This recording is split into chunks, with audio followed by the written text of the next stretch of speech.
1. HVAC Fundamentals.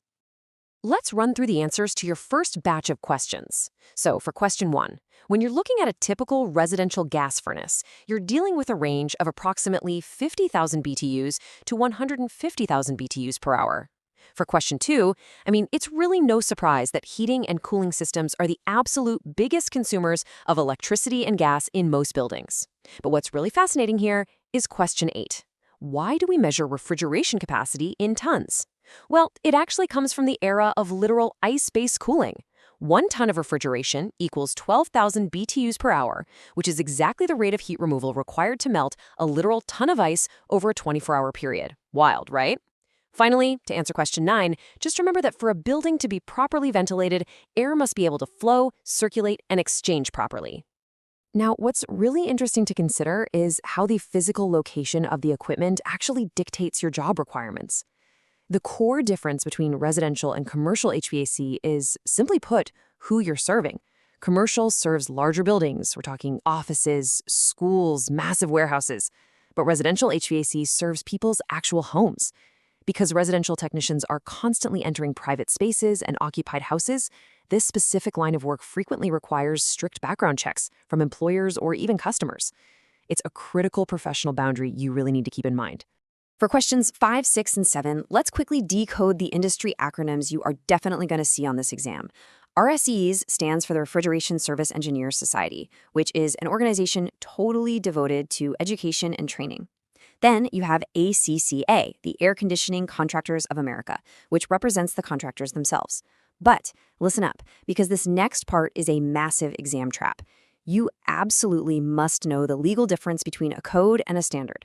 A code is an enforceable rule or law once a local authority actually adopts it. A standard, on the other hand, is simply an established technical guideline or a minimum practice.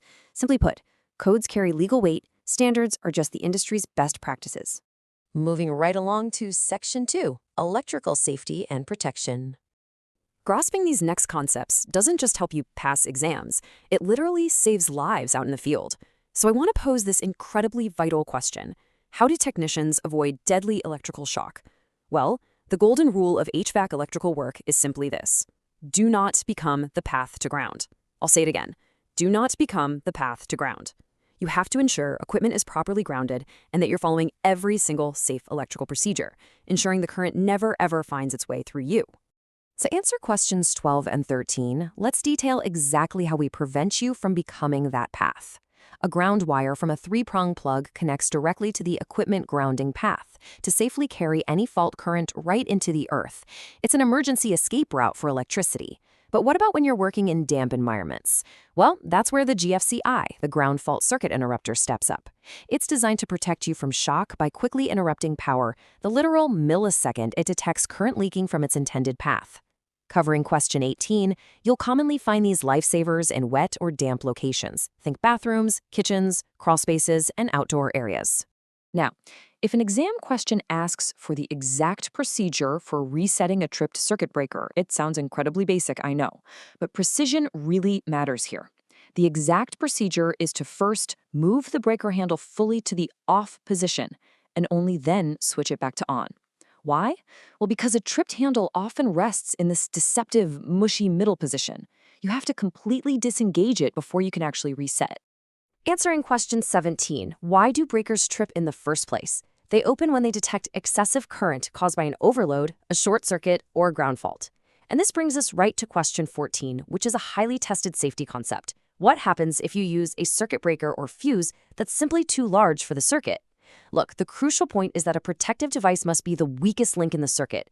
If the fuse is oversized, it's not going to open in time, and as a result, the actual wiring in the walls might overheat and burn before that breaker ever trips, creating a massive, catastrophic fire hazard. Let's drill down for a second on the absolute necessity of lockout/tagout procedures. The entire purpose here is to prevent equipment from being accidentally energized while you are actively working on it. The physical lock prevents operation, and the tag identifies the specific worker and warns everyone else to stay away. The absolute most important rule to remember for your exam is this. If 3 technicians are working on one circuit, you need 3 locks and 3 tags. Every single technician must apply their own personal lock and tag. 0 exceptions. All right, shifting gears to section 3, testing tools and wiring. Let's compare two essential diagnostic tools you're going to use all the time. A non-contact voltage detector is amazing for a quick preliminary check, mainly because you don't even have to touch an exposed conductor with a test probe. You can actually use it to indicate a tripped breaker just by checking for voltage on the line side versus the load side. If voltage goes in but doesn't come out, your breaker is open. Simple. However, the voltmeter is your ultimate source of truth. Its massive advantage is that it gives you an actual specific voltage reading, providing a definite measurement when you need exact numbers, not just a simple yes or no. Let's knock out questions 26 through 32 by breaking down wire sizing logic, which, frankly, can be a bit counterintuitive at first. In the AWG system, a lower number actually means a larger wire that can carry more current. For instance, a 6 AWG wire carries significantly more current than an 8 AWG wire. For standard 20-amp residential branch circuits, 12 AWG is your standard go-to size. You'll often see this bundled as NM or non-metallic sheath cable, which is the standard for residential wiring in normally dry locations. And what's inside almost all of these standard house wires? Good old reliable copper. Before we leave the physical world of wires, we have to define a truly terrifying hazard: the arc flash. The arc flash hazard area is the specific boundary close enough to an electrical arc where a person can be severely injured by the immense heat and blinding light of the flash. It's explosive. This just completely reinforces why we keep a very safe distance from exposed, high-voltage panels unless we are properly geared up. Let's get a bit microscopic now. Section 4, Atomic Basics and AC Power. Time to zip through the subatomic questions on your sheet. In an atom, you have protons, right? Which are positively charged particles sitting tight in the nucleus. Orbiting around them in space are the electrons, which carry a negative charge. But the true MVPs of electrical flow are the free electrons. These are loosely bound outer shell electrons that can actually break away and move freely from one atom to another. Now, when these electrons get displaced and create an imbalance that just kind of sits there stationary, that is exactly what we call static electricity.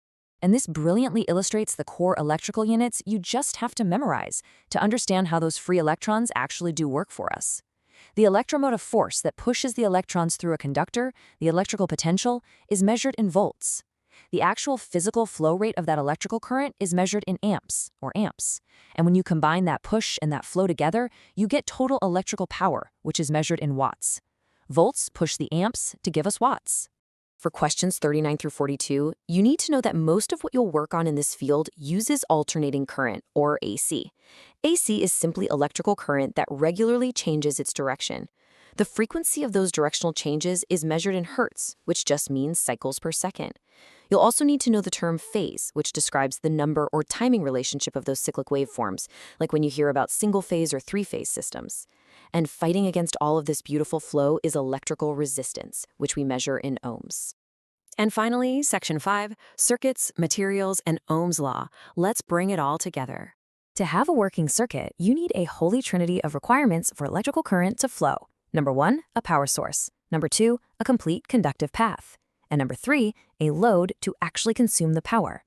Now, if you have a circuit that contains a source and a path, but no normal load, you've just created a short circuit. Without a load to offer resistance, the current takes an unintended low-resistance path, surging totally out of control and inevitably tripping those breakers we talked about earlier. Tackling our final material questions, questions 46 through 50, we basically rely on 3 main types of materials. First up, conductors.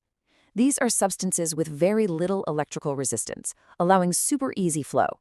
The best ones are silver, copper, gold, and aluminum, though copper is the absolute king because it perfectly balances excellent conductivity with a practical cost. On the completely opposite side, we have insulators, which offer high resistance to block the flow, things like ceramic, rubber, glass, and plastics. And right in the middle, used in all your fancy control boards, are semiconductors. Let's bring it all home with the golden mathematical rule of electrical troubleshooting, Ohm's law. This beautifully relates our units together. Voltage equals current multiplied by resistance. So V equals I times R. Depending on what exactly you are trying to find with your multimeter out in the field, you can mathematically rearrange this to I equals V divided by R or R equals V divided by I. You will use this relationship every single day to figure out exactly what is wrong with a circuit. So focus learners, we have powered through the boot camp. You've officially mastered these 50 fundamentals on paper. But I want to leave you with this one very real question. How quickly will you be able to recall Ohm's law and all these safety protocols when you're staring at a completely dead furnace in a freezing basement at 2 a.m.? Keep reviewing this explainer. Transform this paper knowledge into real-world diagnostic mastery, and you won't just pass your exam, you'll absolutely own the field. Thanks for joining me today, and keep up the great work.